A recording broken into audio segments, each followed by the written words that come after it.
మనిషి శాంతంగా ఉండాలంటే ఏం చేయాలంటే నిన్నటివి మొన్నటివి గుర్తు చేసుకోకు. అతీత అనాగత ఇంకా రాలేదు. భవిష్యత్తు గురించి ఊరికే ఊహించకు.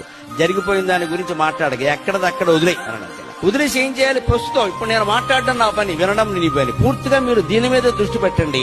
నేను మాట్లాడటం మీద దృష్టి పెడితే కార్యక్రమం విజయవంతం అయినట్టే, అనుమానం వెళ్ళదు. నేను మధ్య మధ్యలో మాట్లాడుతూ ఏదో ఆపేసేసి నా వ్యవహారాలేవో నేను ఎక్కడో గుర్తు చేసుకుంటూ అది నాకు సాధ్యం కాదని కూడా మాట్లాడలేను. కానీ మీలో అందరూ అలా ఉంటారని ఏం లేదు కదండి. ఇక్కడ మాట్లాడుతూ కూడా మధ్యలో కూడా ఏం చేస్తూ ఉంటాడు, ఫోన్ కెదుగుతూ ఉంటాడు ఇక్కడ కూర్చుని లాగిలో. ఇంకొకళ్ళు అయితే ఇంటి దగ్గర ఏమిటో వచ్చేటప్పుడు తలుపుతో ఆడవేయడం మర్చిపోయి ఏమైందో, ఉంటాయి పోయినవి పోతాయమ్మా గొడవలు. ఇవే మనం జరగబోయేవి జరిగినవన్నీ ఇక్కడ అమృతప్రాయమైన ప్రసంగం అనుకుని మనం వచ్చాం కదా. మీ మనస్సుని మీరు ఆలోచించుకోండి. ఎక్కడెక్కడో ఉంటుంది, అదే పోయింది.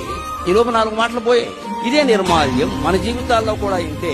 రాత్రి మంచం ఎక్కి పడుకున్నాము అంటే వెంటనే తెల్లారితే నమస్కారం అమ్మా, తెల్లారకపోతే ఇదే నమస్కారం. విషయాలు అమ్మవారికి చెప్పాల్సింది. ఇంత ధైర్యం ఉండాలి మనసు.